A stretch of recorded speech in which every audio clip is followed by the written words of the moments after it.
जय Shri Krishna everyone, welcome back to my channel. Friends, आज इस वीडियो में हम गणगौर की पूजा विधि देखेंगे। देखिए, अगर आपने मिट्टी के गणगौर बनाए हैं तो हमें यहाँ पर उनको विराजमान कर देना है धूप रखकर। अगर मिट्टी के गणगौर नहीं बनाए हैं तो देखिए इस तरह का पोस्टर आता है, तो आप इसको दीवार पर चिपका दें। और 16-16 टिक्की लगाने के लिए भी हमें व्हाइट पेपर एक दीवार पर चिपका देना है। और अगर ये भी पेपर आपको नहीं मिल रहा है तो आप शिव जी और पार्वती जी की तस्वीर लेकर भी पूजा कर सकते हैं। पूजा विधि वही रहेगी। अगर मिट्टी के गणगौर है तो भी पूजा विधि वही है, और ये पोस्टर है तो भी पूजा विधि यही रहेगी। तो आइए पूजा विधि शुरू करते हैं। और वीडियो अच्छा लगे तो वीडियो को लाइक करें और चैनल को सब्सक्राइब करें और वीडियो को शेयर करें। सबसे पहले पाटा धोया जाता है, तो देखिए ये पाटा है तो हम इसके ऊपर ऐसे पानी छिड़क देंगे और पाटे का गीत गा लेंगे। इसके बाद गणगौर माता और ईश्वर जी को हम पानी का छींटा देकर स्नान करा देंगे। देखिए इस तरह हमें स्नान करा देना है। स्नान कराने के बाद यहाँ पर हम थोड़े से गेहूं रख देंगे। देखिए इस तरह हमें दिया रख देना है।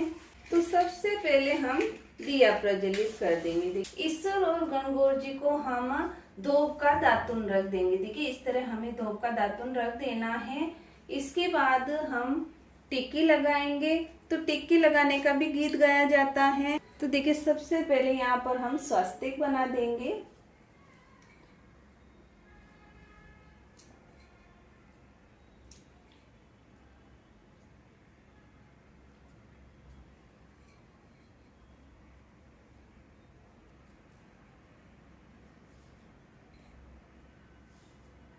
स्वास्तिक बनाने के बाद अब हम ईश्वर जी और घोरा जी को रोली का टिक्का करेंगे। देखिए इस तरह हमें रोली का टिक्का करना है। उसके बाद हम यहाँ पर 16 टिक्की लगाएंगे। देखिए इस तरह हमें 16 टिक्की लगा देनी है। उसके बाद हम ईश्वर और घोरा जी को काजल लगाएंगे और यहाँ पर हमें काजल की 16 टिक्की लगानी है। काजल की लगाने के बाद मेहंदी लगाएंगे और यहाँ पर हम 16 मेहंदी की टिक्की लगा देंगे। देखिए इस तरह हमें टिक्की लगाने के बाद दिए के भी हमें टिक्का करना है। दिए की भी हम साथ में ही पूजा करते रहेंगे। इसके बाद देखिए यहाँ पर वस्त्र स्वरूप कलावा समर्पित करेंगे। इसके बाद ईश्वर जी को भी हम कलावा समर्पित करेंगे। यहाँ पे माता को हम चुनरी समर्पित करेंगे। देखिए इस तरह हमें चुनरी रख देना है। जितने भी यहाँ हैं चंद्रमा सूरज सभी के हम टीका करेंगे।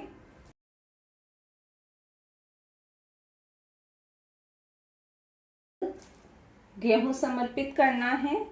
देखिए इस तरह हम गेहूं समर्पित कर देंगे। उसके बाद माता रानी को श्रृंगार का सामान समर्पित करेंगे।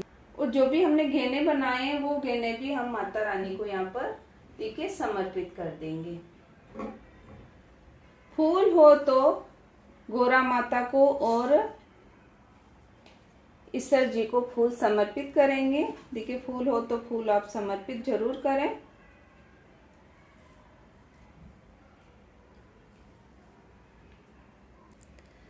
दिए के भी यहाँ पर हमें फूल समर्पित करना है। भोग में गुने समर्पित करेंगे। गणगौर पर भोग में गुने ही समर्पित किए जाते हैं। देखिए अगर आपको उद्यापन हो गया हो तो आप 8 गुने समर्पित करें, और नहीं हुआ है तो हमें 16 गुने समर्पित करने हैं। उसके बाद दक्षिणा समर्पित करेंगे और भोग में हमें गुड़ भी समर्पित करना है।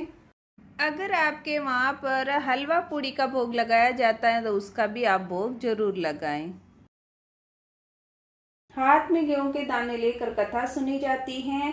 गणगौर की कथा सुनने के बाद, गणेश जी की कथा सुनने के बाद हमें दाने यहीं पर रख देने हैं। जल समर्पित करेंगे। उसके बाद स्वाग जल बनाया जाता है। देखिए अगर आपके वहाँ पर स्वाग जल नहीं बनाया जाता है कच्चा दूध डालकर, तो आप इसी लोटे के अंदर ये सारा सामान डाल दें। हल्दी की गांठ, सुपारी, कौड़ी, 1 का सिक्का और चांदी का छल्ला, इनको हमें इसके अंदर डाल देना है। देखिए आप इस अंदर डाल दें और उसके बाद हमें इससे गणगौर और ईश्वर जी को छांटा देना है और गीत गाना है। देखिए इस तरह हमें 16-16 धूप की डंडी ले लेनी है और इसको ऐसे अंदर डालकर गीत गाना है, गणगौर को छांटा देना है। 16 बार छांटा दिया जाता है, तो हम ऐसे देंगे और ऐसे बोलेंगे। गौर पूजे गोमती, ईश्वर पूजे पार्वती, पार्वती का आला लीला, गौर के सोना का टीला, टीला दे टपका दे रानी, भरत करे गोरा दे रानी, करता करता आस गयो मास गयो, खेरे खांडे लाडू लायो, लाडू ले वीरा ने दियो, वीरो मने साड़ी दीदी, साड़ी में सिंगोड़ा, वाड़ी में भी जोरा, 7 कचोरा, सणमण सोरा, रानी पूजे राजा ने, मैं पूजा मग स्वाग ने, स्वाग बाग कीड़ी, कीड़ी थारी जाते, जात पड़े गुजराते, गुजरातिया को पानी आयो, दे दे कुटिया ताणी आयो, आकड़ा की डाली, गुलाब को फूल, 1 2 3 4 5 6 7 8 9 10 11 12 13 14 15 16 ईश्वर बाबूजी भोला।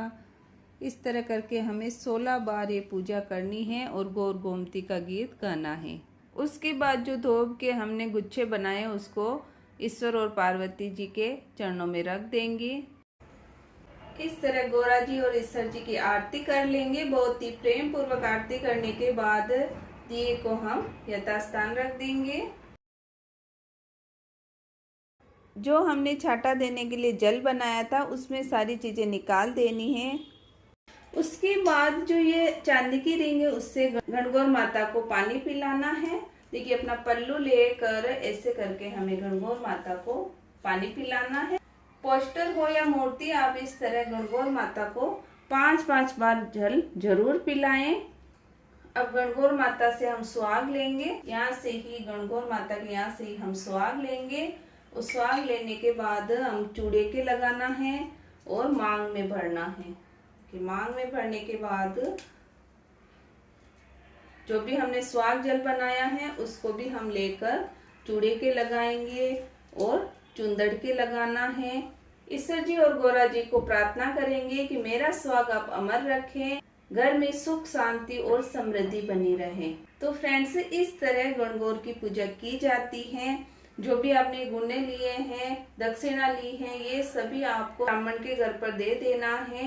और ये श्रृंगार का सामग्री में 1-2 आप रख सकते हैं, नहीं तो ये भी हमें दान कर लेनी है। तो फ्रेंड्स इस तरह गणगौर की पूजा की जाती है। मैंने बहुत ही सरल पूजा विधि दिखाई है आपको। आई होप मेरी दी गई ये जानकारी आपके लिए यूजफुल हो। वीडियो अगर थोड़ा भी यूजफुल लगे तो वीडियो को लाइक करें और चैनल को सब्सक्राइब करें। मिलते हैं किसी और वीडियो के साथ। जय श्री कृष्ण।